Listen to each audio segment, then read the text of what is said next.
All right, ladies and gentlemen, we are back, as promised, for more of Mrballen with my wife, Adrienne.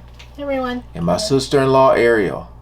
Now, when I was live the other day, I got this request. They said to check this one out. Someone you know was on this plane. All right, this is a shorter from one of Mrballen's videos. But again, make sure you guys, I'm going to say it every time, that you guys are subscribed to his channel, The Flannel King. This brother got more flannels than... All right. Also, shout out to all the good humans. Link is always in the description. So, we ain't going to waste no more time. Let's jump right into it. This story is totally unbelievable, it's shocking, it's a whole bunch of things, but what you'll remember from this story is the twist at the very end. But before we get into today's story, if you're a fan of the strange, dark, and mysterious delivered in story format, then you've come to the right place because that's all we do, and we upload 3 or 4 times every week. So if that's of interest to you, please open all the cans of tuna fish inside the like button's pantry, and then release a gang of feral cats into their house. And then release a gang of vicious feral cats inside their house. Also, please subscribe to our channel and turn on all notifications so you don't miss any of our weekly uploads. Alright, let's get into today's story.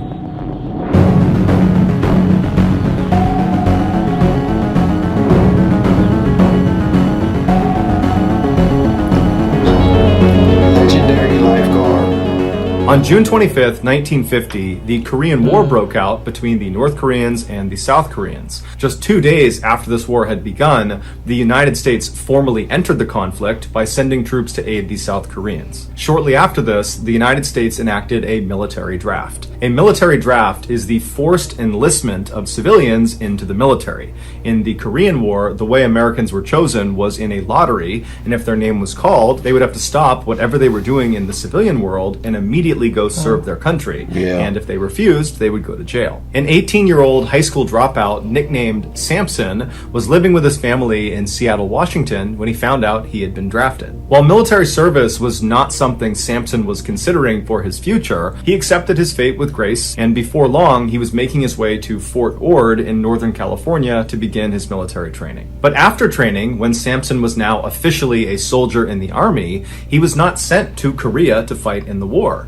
Instead, he was ordered to stay at Fort Ord and be the lifeguard for their pool. It's unclear how Samson felt about this, but regardless, he did his duty, and he stayed at this pool and he minded the folks who went swimming, and then at night and on the weekends, he would earn some extra cash by being a bouncer at a local bar. A year later, Samson was still working at the Fort Ord pool when he decided to take some time off and go back home to Seattle and see his family and see his girlfriend. As a military member, Samson was able to fly for free on any military flight so long as he was in uniform. And so Samson packed up his things, he threw on his uniform, and he made his way over to the Fort Ord airport, where he hopped on a small military plane and he flew to Seattle. A few days later, on September 30th, 1951, Samson said goodbye to his family and to his girlfriend, and then he put his uniform back on and made his way to the Seattle airport. When he got there, he saw there was only one military plane that was flying from Seattle all the way down to Fort Ord, and this plane was a World War II era dive bomber that only had enough space for one person, the pilot. Samson had to get back to Fort Ord that night because the following day he had work, and in the army you can't just not show up for work. But Samson didn't have enough money to buy a civilian plane ticket to take a civilian flight down to Fort Ord. So he was in a tough spot. And so he approaches this pilot of this dive bomber plane, and he says, hey, can I just cram into your radar compartment in the back of your plane? And the pilot, whose name was Anderson, immediately said, no, that's a terrible idea. It's not meant for passengers. It's barely big enough to fit inside of. You could get badly hurt in there. But Samson was adamant that he had to get back that night, that he'd be in so much trouble if he didn't. And he kind of appealed to Anderson and said, look, you're in the military. You get it. I have to get back there tonight. Can you please make an exception and just let me hitch a ride in the back of your plane? And so finally, against his better judgment, Anderson caves and he says, okay, Samson, you can come with me. And so a little bit before 4 p.m. that afternoon, Samson eagerly went around to the side of the plane. Wait, the military don't have no type, well, maybe that was just back then, but they didn't get to fly for free or nothing like that? Or it's like he had to buy it, he didn't have money to buy a ticket? No, he just has to be on a military plane to fly for free. But like he can't just be like on. He can't just show credentials and be like, I need to get back home. No, I'm just saying. No. I think now it's a little different. Like, I because usually when they do fly, they're in military uniform. Yeah. Your plane. And so finally, against his better judgment, Anderson caves and he says, okay, Samson, you can come with me. And so a little bit before 4 p.m. that afternoon, Samson eagerly went around to the side of the plane. He opened up a side hatch and he crawled inside of this very tight radar compartment. And once he was tucked up inside, Anderson walked around and he closed the hatch behind him. And then Anderson got in the cockpit and began preparing the plane for takeoff. A few minutes later, the pair was careening down the runway, and right as the plane began to experience lift and was going up into the air, the side hatch of the radar compartment where Samson was suddenly flew open. The big issue with this now open door in the radar compartment was not that Samson, like in the movies, would get sucked out this door out to his death, although if he wasn't careful, he totally could fall out of the door. No, the real problem with this now open door had to do with oxygen levels. At their cruising altitude, where the majority of their flight would be spent, there wasn't enough oxygen in the air to sustain human life. And so as soon as Anderson powered up that plane and began preparing it for takeoff,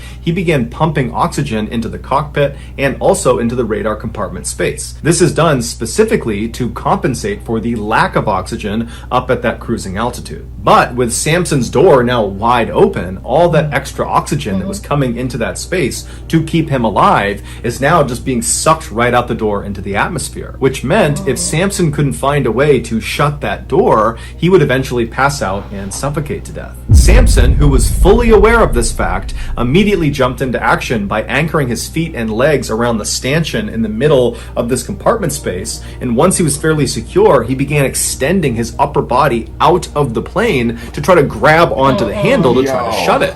But once he was holding onto that door handle, he's now halfway out of the plane, he could not get it to shut. The wind was so strong it was pinning the door open. And so for the next several minutes, Samson desperately is trying to get this door shut, but it's not working. And so eventually he retreated back into the plane and went all the way to the very back of the radar compartment space and tucked himself up behind some equipment. Because this was not an area where passengers were supposed to be, there was no way to communicate with the pilot. He could not tell Anderson that he was dying back here. And so he just sat there and prayed. While Samson was dealing with this open door crisis, he told him. He was warned. Yeah. He was warned. I'm just picturing him crawling, trying to close that door. Like the way he just described it, I literally saw him doing that, and you just can't move it because it's pinned. Damn. Anderson was dealing with a crisis of his own. At some point after takeoff, he looked down at his gauges and he realized a terrible mistake had been made. There wasn't enough fuel to get to Fort Ord, and where he was discovering it, where he was out over the water, there wasn't enough fuel to even turn around and go back to Seattle. And so Anderson grabs his radio and he tries to call out to these surrounding airports to see if there's anywhere he can just emergency land this plane, but all he hears is silence. Damn. It would turn out his radio equipment just happened to fail right at this moment. Come on, and what man. also happened to fail right at that moment was Anderson's oxygen supply. It had nothing to do with Samson and the open door. Anderson just also suddenly was without oxygen. And so Anderson knew he had to get to a lower altitude as fast as possible because he would eventually pass out and crash the plane. And so he went into a very steep dive and began going down and realized he needed to try to land this plane in the ocean now. There was no way he could get to an airport.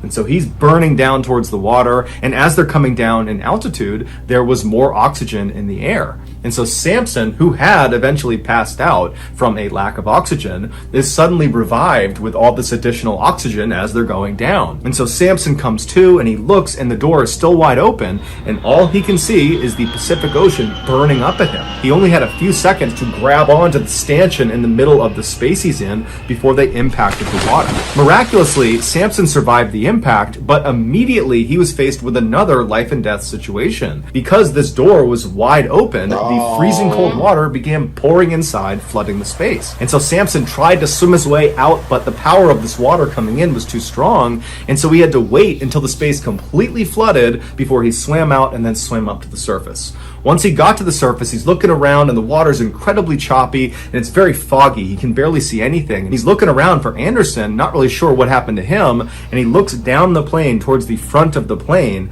and he sees Anderson climbing out of the cockpit. He looks badly beaten up, but he's alive. He's okay. And so Samson yells to him and the two men link up and they're able to pull 2 life rafts out of the plane. And so both men, they get into each of their rafts right as this plane sinks down below the surface. And so Anderson and Samson begin looking around, wondering what they're going to do, but it's so foggy, they can't see land in any direction. They can barely see 10 feet away from themselves. And so Anderson thought they landed maybe 2 or 3 miles off the coast of California, but they weren't really sure. So Anderson pulled out his compass, he looked east and said, let's just start paddling. The men had crashed about 2 miles off the coast of Point Reyes, California, which is this big protected shoreline that's about 150 miles north of Fort Ord. And this particular stretch of water that these two men had found themselves in was a known breeding ground for great white sharks. So the two men, they got their compass and they're trying to swim as fast as they can to the east, but they're not seeing any land. The fog hasn't let up at all. And then eventually it got dark.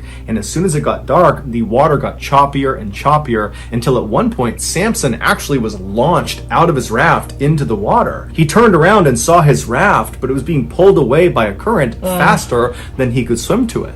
And so Samson yells out for Anderson, who sees him in the water. Anderson tries his best to paddle over and save Samson, but the current was too strong. And before long, Samson watched as Anderson just disappeared into the fog. Now, Samson was all alone in the middle of the night. He couldn't see anything. There's no land anywhere. He doesn't have the compass. Anderson had the compass, so he has no idea which direction is what. He's in a shark breeding ground, and now he doesn't have his life raft. And so Samson did the only thing he could do, which was pick a direction that he believed was east and start swimming. And so Samson is swimming in this pitch black water. He can't see anything around him. And all he's probably thinking about is how any minute now, I'm going to run out of energy and I'm going to sink down and I'm going to drown, or I'm going to get attacked by sharks, or some combination of the two. But miraculously, after about an hour of swimming in some direction, he broke through the fog and he saw way off in the distance was a light on what looked like dry land. And so he has this sudden burst of energy and he swims as hard and as fast as he possibly can.